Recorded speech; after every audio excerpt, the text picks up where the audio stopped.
Welcome to Dean Smiles, Dean Smiles in Retirement, episode 30. And it's been a couple weeks and very busy hanging out with family, friends, doing this, doing that. Mom business. She's got to do her cataracts, but we're glad that we can do that. More to come with that, I'm sure. And I was looking at it, and there wasn't anything really exciting per se. But then I just paused and I was thinking about what makes me smile just through a regular day. And cooking and hanging out in the kitchen and making a meal for, if it's me and Darla or for friends, has always been a highlight. And it's so interesting as I was thinking about this, and we've talked about this in the family. Um, we have 5 kids, they're married. In all of the marriages, the male does at least half of the cooking. And it's something that I took on because, and I don't know where it just kicked in for me, but as I was growing up on a farm family, grandma or mom always made the meals. I never saw my dad or my grandpa. My dad made wieners once and he boiled them in a pan. That's the only time I've ever seen him make anything other than serving ice cream or cereal for himself. And it wasn't like my mom or my grandma ever told me, hey, this is what you need to do and this is how you do it. But I was very inquisitive, and especially when my mom was working and I'd hang out with my grandma and I would just sit and watch her bake, cook, and put a meal together because that was her job and she just loved doing it. The thing in hindsight that I find very, very interesting is she would make a meal. Let's say it was my dad and I and my grandpa and her. We were over at their place farming and we had supper. And all of a sudden a vehicle would come up and Thomas and Stella would come. And she had planned for 4 people, but all of a sudden more people came. And she always had a way of making more food and making sure everybody had something to eat. And I was always amazed at it during the time it was happening. But now, as I look back, I mean, we were a ways from town. It wasn't like running to Cub Foods and getting something. She had to maneuver and figure out something that was in the pantry, that was in the fridge, and she just always did it, and she never complained. Fast forward, I love to cook. As our family grew, it used to be whoever cooked didn't have to clean, so that was a motivating factor. And I don't know if that sparked our kids or it didn't, but that's what we did. And then, how did Spanish tortillas get in here? Well, as you know, I have a very dear friend in Spain, Igor, and we've stayed connected across the ocean. Whether it's WhatsApp or we connect when he's visiting here, or I got to go to his wedding last year. But when we got there early in the morning and we were introduced to Spanish tortillas. And they're like, to me, they're an potato egg omelet, but they are really, really tasty. And also the fact that I ate it while hanging out with Darla and Igor made it that much more special. So I decided to learn how to do that. And that was the premise of this episode. And I want to show you this process. Hopefully you can do it on your own. And I'll share the steps, but also it made me smile inside, and I so enjoyed doing it through the whole process. So let's get started. I bring the eggs out and I use my omelet size skillet, setting the burner to medium heat. I have an electric stove, so I like to allow time for it to heat up. And I took a small onion that we raised in our garden this year.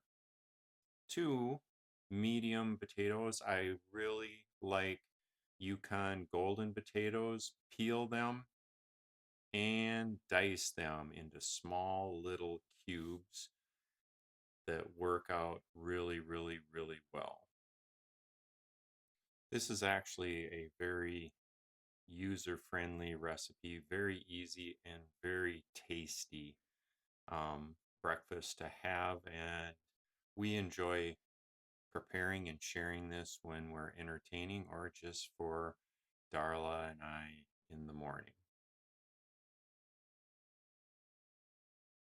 Next is to chop the onion and getting it in as small portions as possible because it breaks down and cooks and caramelizes better, or so I've found.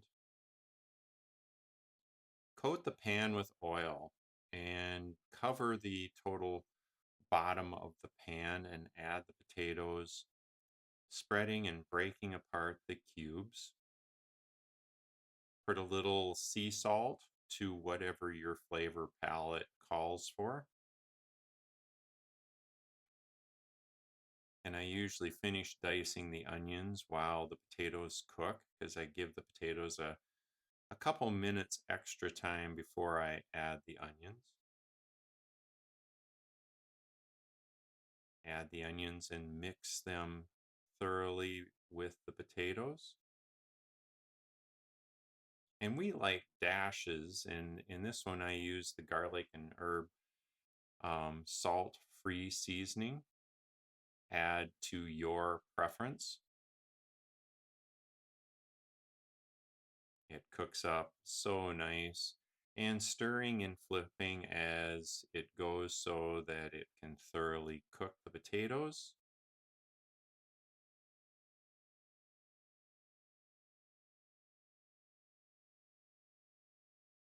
Always works out well to have that coffee there to keep your energy going, and it's just a good morning process that I enjoy doing. Now it's time to take the 3 eggs and put them in the bowl.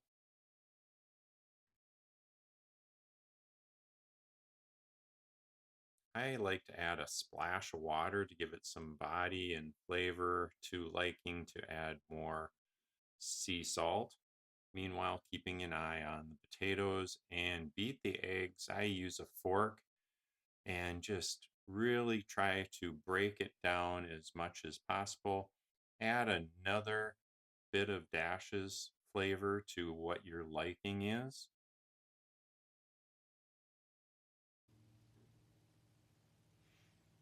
Add a little more oil as needed. And here's the interesting part of straining the grease off of the potatoes when the potatoes are cooked and the onion is caramelized, and keeping the oil because we're going to reuse that later.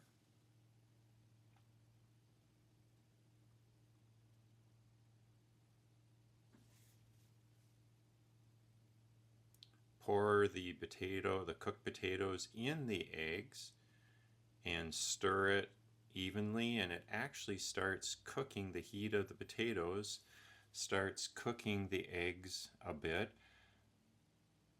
I usually let it sit for a minute or two before cooking it. Add the grease that we captured from the potatoes to pour into the pan. Set. Medium heat is 6, so I take it down to 5, so it's a little below medium. And then I pour the mixture back into the pan. Cover the Spanish tortilla and go 3 minutes on one side. I'm going to have some bacon with this, and I found that I like to microwave the bacon. I put a couple layers of paper towel down and cover it with one layer of paper towel and microwave it for 3 minutes. It works out really well to drain off the excess oil, and it's nice and crisp. After the 3 minutes is up, then the tricky part, and boy was this interesting early on, not spilling as I flip the tortilla on the plate. Flip it and then add it to the pan to finish cooking the other side.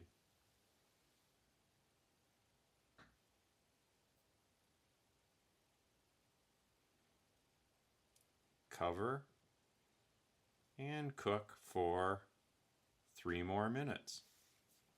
I usually give the bacon another 30-second blast to warm it up in the microwave, reducing the heat, and let it finish cooking off the burner.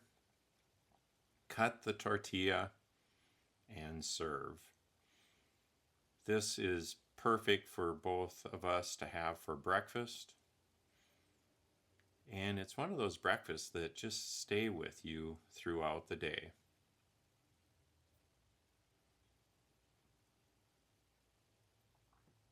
And of course, add the bacon in the microwave, and we have a little bit of toast with it, and we are all ready for our Spanish tortillas with toast and bacon for breakfast.